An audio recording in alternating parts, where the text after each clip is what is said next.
Right, halaba ETV Uganda webale kwekumira ku mukutu yona gyosinzira okutulaba. Thank you so much for watching. Yona gye musinzira okutulaba. Bw'oba oli mupya wano, kindly subscribe. After subscribing, click on the bell notification button. Ku Facebook ETV Uganda, ku YouTube ETV Uganda. Yona gye musinzira okutulaba, mwebale nnyo.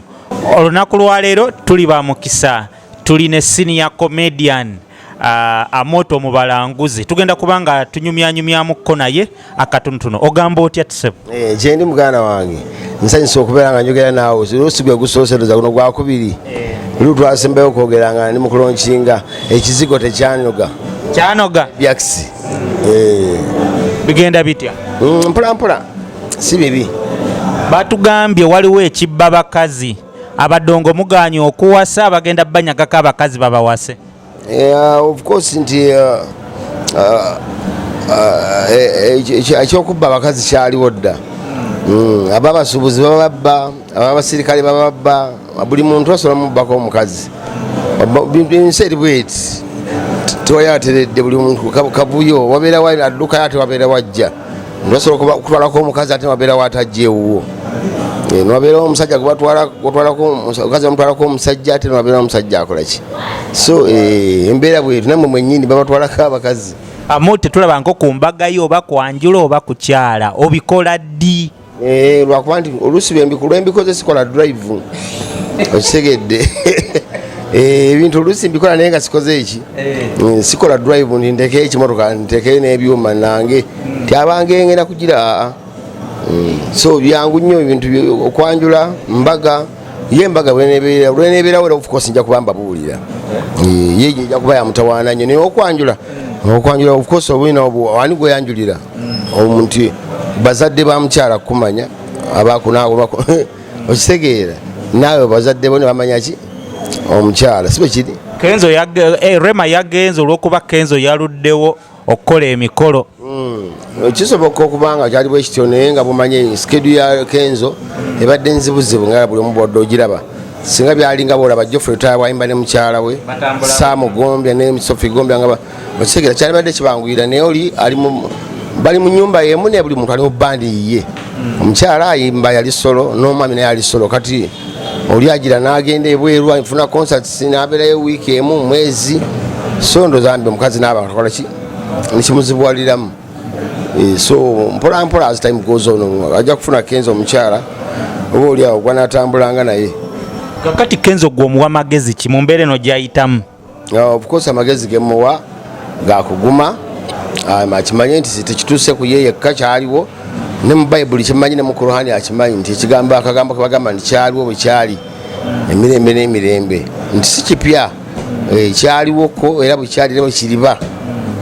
So asobola okukola ki ajja kufuna omukyalo omulala era ngaoyo bweyafuna Rema era Katonda kankose na Allah ajja muleetera omukyalo omulala asinga Rema oba oli awo amusinga mpola. Naye lwaki abadongo temwagala kuwasa?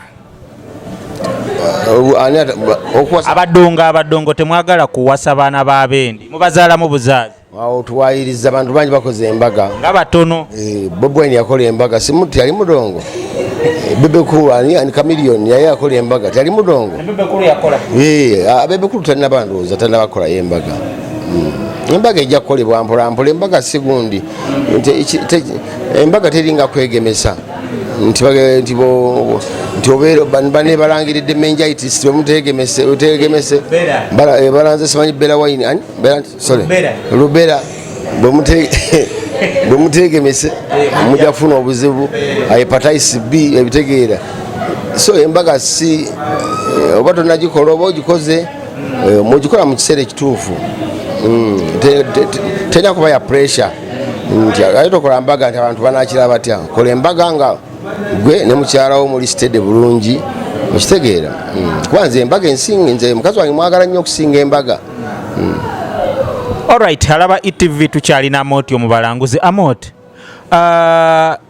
nga bwe tugenda mu maaso okikoze otya okwekumira mu field emyaka 2 kuba nzijjukira twali tukyali baana bato 2001 okusooka okukulaba wayambala akasikaati ng'ozina wancekeca era ndowooza okuva ku olwo toddanga mabega oluyimba olwo si lwakolera breakthrough of course lwancekeca lwatumanyisa nga Amalula ebiseera ebyo nti abacomedians gye bali tukola comedy kuba bali tekiriwo mu Uganda yes era nga bwekitegedde nti omuntu okwekumira ku mutindo kukola bintu bitanabakolebwa kukola bintu abantu bebaagala okwewaayo n'okola ekintu ali n'oguma n'owanga okikiririzaamu kubanga ne comedy twamutandika abantu bamu bamukriticizinga babamu banyiiga tebabiwulabangako nti omuntu osobola okwogeza omuntu okitegeera so nti bwokola ekintu ddala olaga nti okyagala n'abantu batuka n'okibaagaza ne bakola ki kati nga bwalaba nti tukola comedy ate ntandikako music nti mukusooka nayimba ow'olubina abantu ne bagamba musajja ayimbye ku nziku ne beekangamu baba bali awo ne tuleeta Tamazzi tulese Silivia nengezesa ne bacomedians abalala olimba mulumanyi abasinga balulabyeko batasobodde dulaba jagenda ku YouTube channel yanga Moto Mbalanguzi lubaita love simu chezo lumba comedians abenjawulo okubalaga nabo mtu basobola kola ki okuyimba ti wansine waggulu olulimu abaana olwo apasa kuva mu baby paka ku university so lulimba nga lwakubeerawo abantu balwagala okola ekintu kasookola ebintu abantu bebaagala obujja kubeerawo paka naye kasoba okola ebintu nga abantu tukoze bulungi research bantu kyebaagala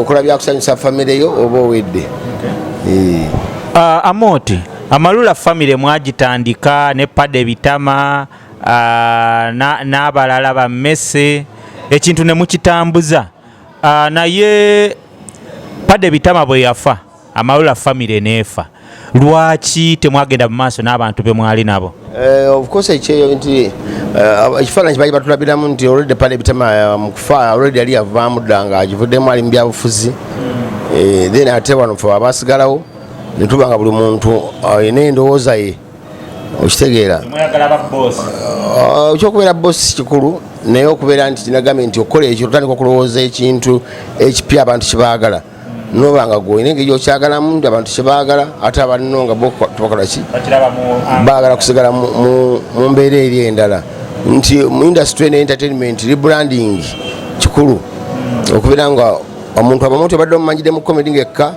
kati ate nayongerako ne music okitegeera kibula nagituma new Amalula production erinnya nti Amalula ekyaliwo ne this is a new Amalula production tekyali Amalula family buli balinga bya family nga buli muntu kyasanga kyalowooza naye kati eri professional tuyina manager tuyina buli kimu nga mumanyi company bwebeera eri organized no office tulina era ndowooza nawe kenyini olabika ozeeko wano waffe enaakulabye ekizimbe bakita era complex second floor room number 10 wosanga Moto Mbalanguzi ne new Amalula production ye office yaffe weeri kwegamba bena tebyaliwo edda muki Amalula family baita tulina office otusanga buli omu omusanga mu motoka biki buli omu yakwata ssente biki twatugenda ebyo yakola business naye kati tuli organized nawe era nga bwolaba nti singa kikyagenda maaso nakati nembuuza nti lwaki nekumidde nga nkyaliwo ensonga emu eri emu kubeera nga okola ebintu abantu bakola ki bebaagala n'okweri brandinga omuntu nabanga naye afunako olaba neobeera ku TV omuntu ngolaba firimu bakulaga ku bintu ebyenjawulo okitegeera Amote 2021 batugamba ojja kwesimbawo enansana bituufu oba katemba ddala nze nabyogeradde emyaka ena emabega Amoti ebitabo wasoma Amoti of course ebitabo weebiri nnyo nabanyonyola dde abantu ekyo sigenda kiddamu nabanyonyola dda nti nyina ne certificate mu mechanical engineering wasomerawo Amoti kisubi of course ba obi bange gye bali tubulira omwaka of course kati nawe bakunyonyodde kati butunadde mbyo mwaka ate mwaka kibikibereyo wano kenyogere ku social media buli muntu agenda anoonyereze agenda akole ki azule ekituufu mweka olugendo lwo olw'okusoma Of course, primary nagisomera Mpigi, then ate secondary nengisomera Masaka Senior Secondary. Okitegeera, then niro Kanyumba ekisubi. Masaka Secondary wasoma paka kibiina ki? Nakikuba paka mu 8.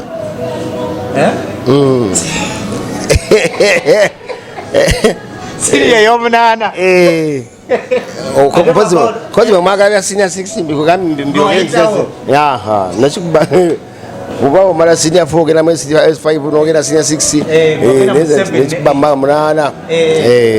Abantu basanyufu nnyo. Abantu baneesunga. Kakati biti bye wetegekese bibya.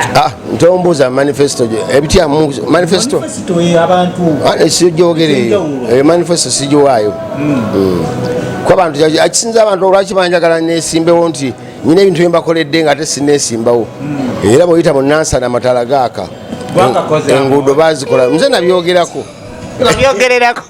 ku radio ku beat sebo nenkabe ekyo nga Nansana alina okukolebwa nakati bakyali nakati nkyabiyimba singa sigwe tebandi bikoze nenyugira ku masanyalaze batandise okusuula emiti sinayingira parliament nola ebintu byenkola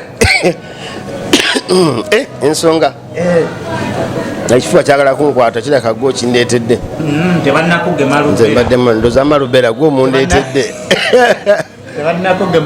munsonyi bannange karoketi ako abantu b'Nansana ogambye obaletedde enguudo masanyalaze biki ebirala byogerakyegambye ntisaagala kukola ki kugendayo eyo olw'ensonga nti abantu bw'oyogera ebintu byogenda okukolera abantu bali abantu ba opponents bo bakuggyako babba bwinowo n'okola ki ne babyekola nabo. Kakati masanyalaze n'enguudo obikoze naye obubbi batugamba obubbi buli Nansana eyo mbongera kendera kuba twalinasaba ne kamera ne bateekayo kamera era bw'otuuka e Nansana kamera gyeziri. Of course Ministry of Defence gye twayogenda twabagana tusaba ki ne bazituwa bambi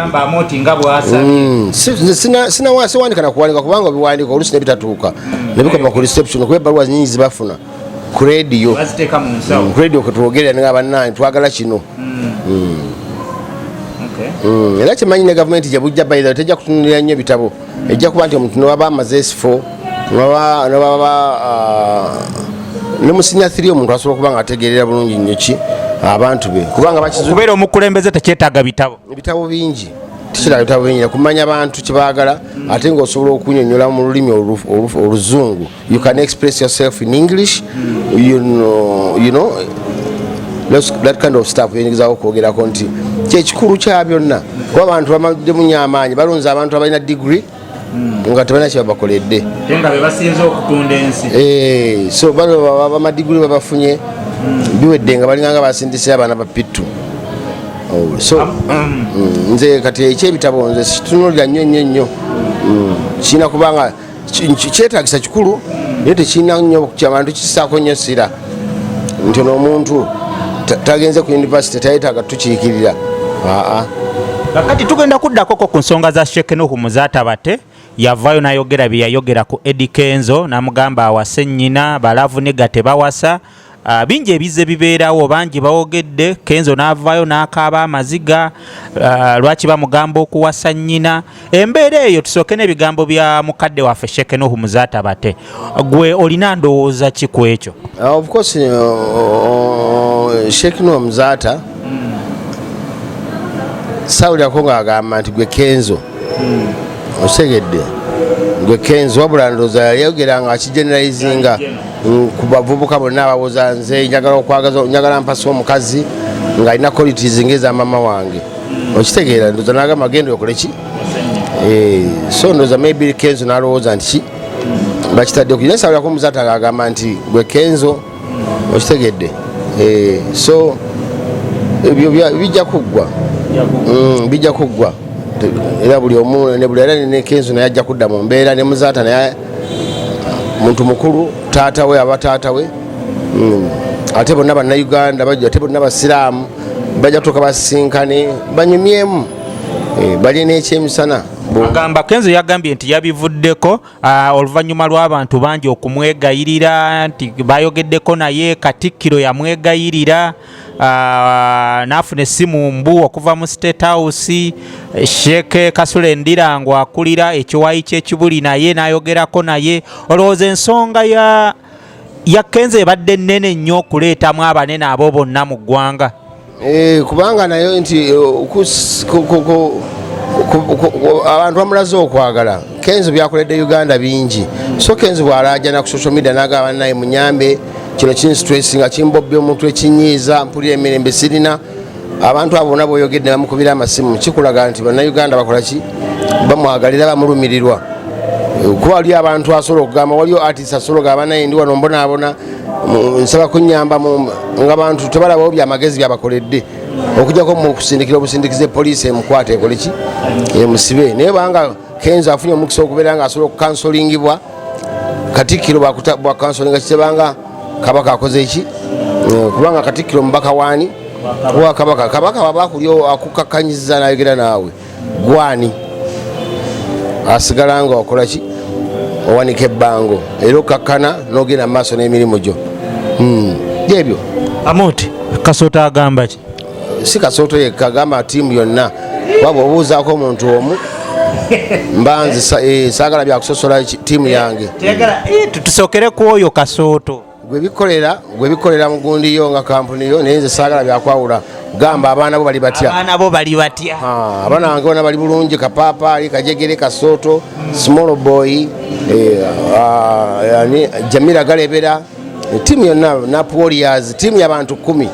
Gundi wa mugoba ono aliwa mwerabidde erinnya ani ono eyali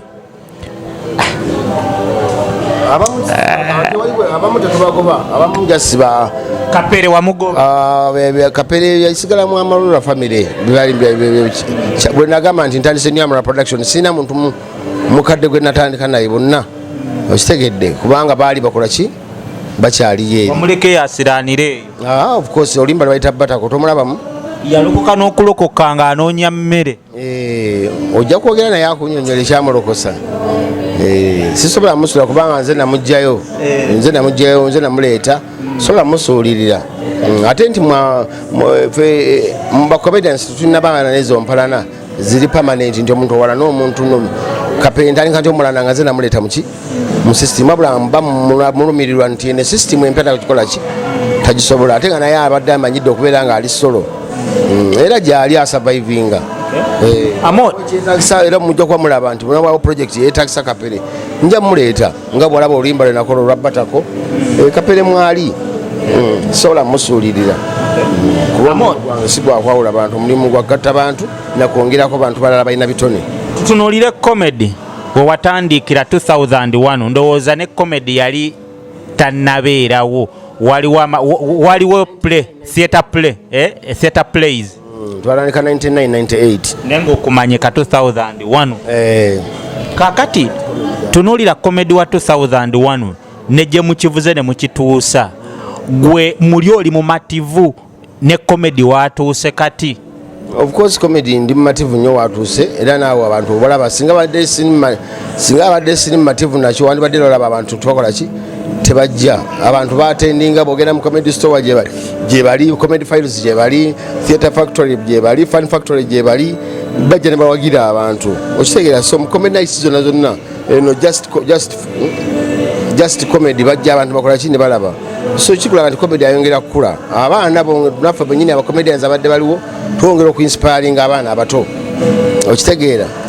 Mpola mpola comedy akyagenda mu maaso, era olusijasinsasabusazize bantu nti comedy abeeramu kubeera alaali, nti bukiba nti omuntu azanya paati, nti kamuvi ka comedy nti paati akunywegera nanywegera omuntu, abantu olumu beekangamu nebagaa tekisoboka naye nga kituufu, beekangamu ne batuuka ne bakimanyira manya nti awo wennyini Amoti walabibwa katambi nga oyonka ebbeere lya Kasooto. Alaba kati gwe muyise Kasooto ate nga teyali Kasooto. Yali ani? Okay. Ng'onywegera omuwala.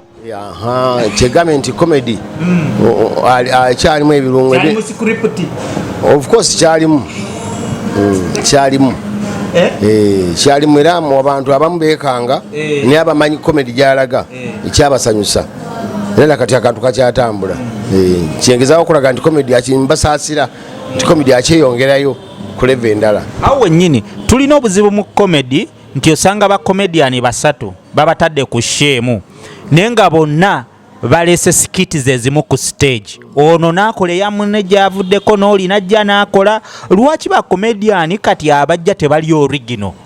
Of course era nti buli mulimu mubamu abakanika nga bona bantu muntu asandika TV munaga nti naye nyakulindeki ndaba online TV naye kinyaka ntandikewe yange naye sanga ate principles zokozesa sizakola ki sizakozesa nolusa yogeddeko naye muongera mugaidinga muwaki ku magezi. So sanga bakomediani abamu tebasobola kwebuza ku bannaabwe basanze mu field n'agala akola ebibye oluusi n'okuwuliriza munno byazannya bw'abanga joka agizannye eyo tuwetaaga giddamu kuba bugiddamu abantu bato babaze mu magezi.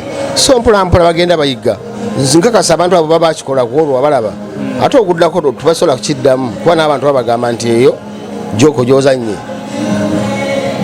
oli agikwekoza eki agizeemu. Kati Amot n'ekirala kyenjagala twogereko be bakomediani waliwo complaints ezava mu bawagizi nti bakomediani basusiza nga buli alinnya ku stage asabiriza abamulekwa ng'abamu balina obuzibu nti ajja asasudde ate gwe bw'olinnya ku stage n'otandika temusaba ssente bwakumma nekikunyiiza neggwe ndowooza mwaba abasabiriza erinnya lyo teryavaayo. Obuzibu buvaawa bakomediani babawa ssente ntono oba embeera yebonoonye? Oluusi otunira abantu bawadde ssente ku stage komediani anti obuzibu obulwa abantu bennyininyini abalala aba media oluusi mwe muzimba emitima nti omuntu aba ali awo ali mukola joko ye omuntu nawanika ssente najja nazikima mukuzikima nayogererawo joko awo nabanga ajerega omuntu oyo biki ebyo kati aba bakyamujerega tono mala nawanika kati nabeera nga buli muntu gwajjako ssente akolerawo joko era nga abantu baseka oluusi ndaba Maria Kinga bambi ssente agenda nazikima neera nga alina akantu kayogeddewo akantu akolaki akasesa abantu nti ssente azikujjako mukolaki bwe museka. So sikuyimirira n'asirika n'aneka kubanga abasoloza nga ali mu kibanda kya firimu.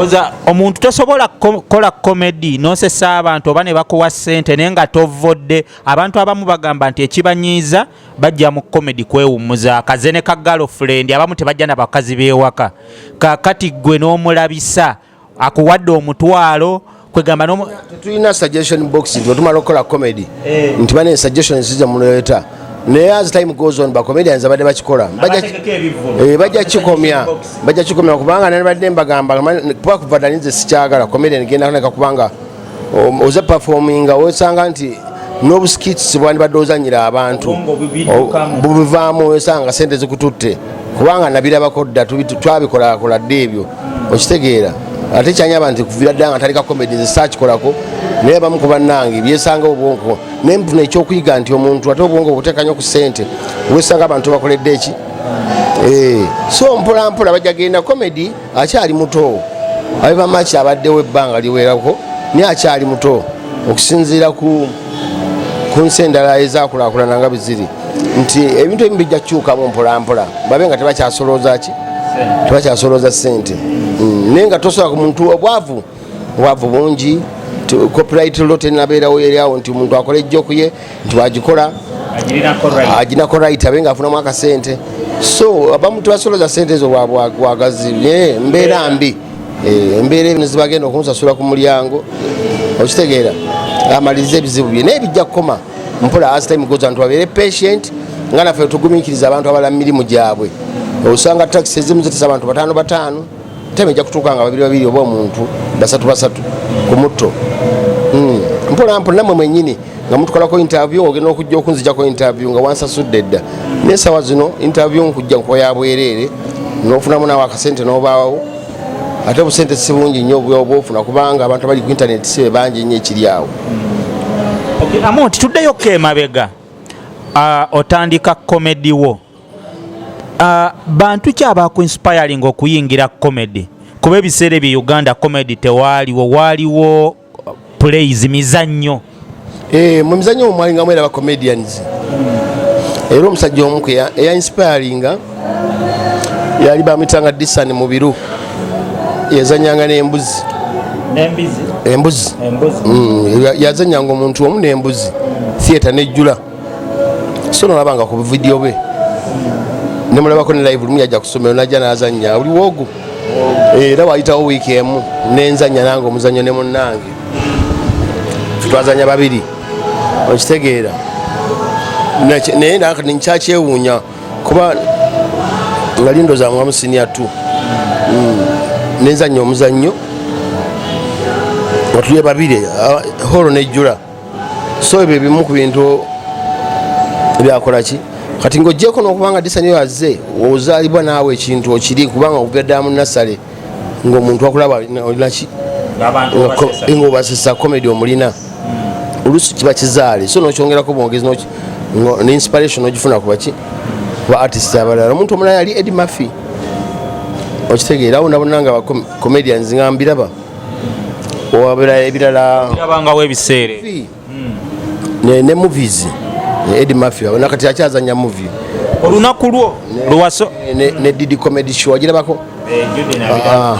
Mr Bean bantu banja ba-inspire nze ne Charlie Chaplin so byonna comedy tuba nti nafulya mubaka abantu abatu-inspiringa kituufu olunaku lwo lwasooka okusasulwa mu comedy nga bazze kukusasula bakuwa sente mmeka era waaliwa omutwalo gumu waawo nali nansana kuba gye natandikira comedy bwe namutandikira ate nga n'omutwalo gutu bagunfuwa bufuuyi so bagunfuwa nenkulaba ngenda nga mpiikinga bwe ntyo nomanya nti nsobola okukola kino ne banfuuwa so nga nalinga ndi MC nga njogerera nnyimba nakuyimba mu instrumentals bakola instrumentals n'ennyimba so bolaba nti abantu abamu bwenna abaaliwo ebiseera ebyo kati nga bakyaliwo bandaba nga nnyimba tebeewuunya baga nti talent twagimulabamu kubanga bayimba ngedda ne bakamiliyoni nga bakuteekamu instrumento n'ogiyimbirako abantu banyumirwa batugamba nti watandika olina muyimbi nga tonayingira ku comedy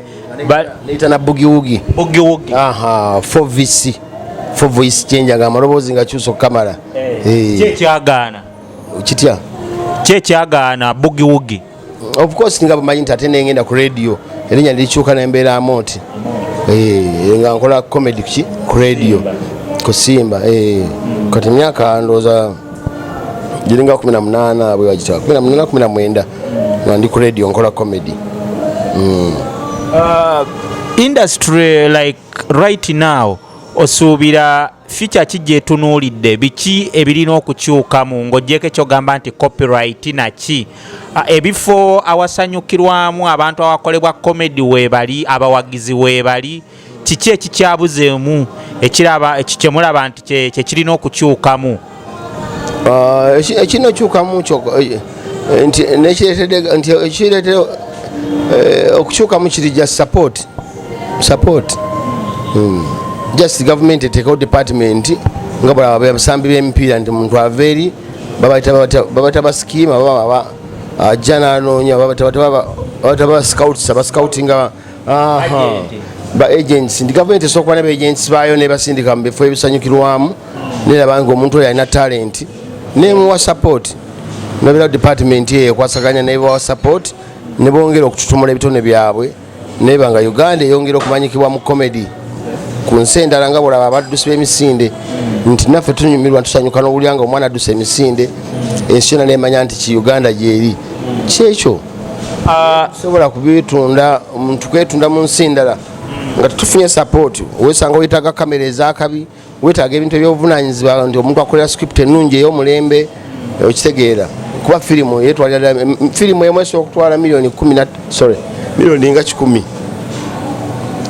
10 ogenda zijjawa ate ne bwozifuna tosobola zijjamu tosobola zijjamu ng'akantu okafulumizza oli nakajjamu kopi n'omulala nakokyamu kopi n'omulala nakokyamu kopi kati gwe ani agenda ogigula agambe nti nze copyright njiguze mufulumizza video naye kijja kujja mu maaso mpolampola nti ensi egenda ekyuka ebigenda biterera mpolampola ebintu bigenda bikyukamu mpolampola ojja kulaba nti kati waliwo ekibiina kirwalaba artist kijja kuba kibitereeza ekyo kibiina kitwalonda ekyawuma Amot zampola bw'oyingira politics ogenda kusigala nga abalala abayingira parliament ne basigala mu mirimu gyabwe egy'okuyimba oba gw'ogenda kubiwumula obirekera abaana? Ekirungi kiri ku art tosobola biwumula ne katolo bwama tosobola biwumula ensonga akyasigala kyasupportinga ki abaana balina ebitone balina TV n'abawo omulimu bakole ku TV kitegeeza industry akyagikola ki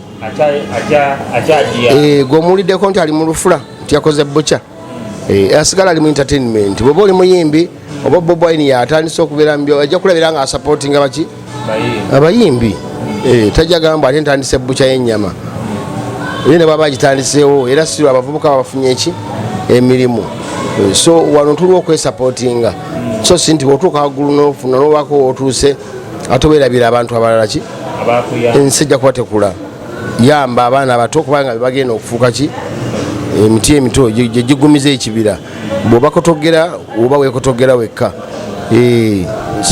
bwe kina okubeera bwe kityo. Rema Namakula ne Dr. Hamza Ssebunya bagenda kwanjula nga 14 oba wabubaka ki?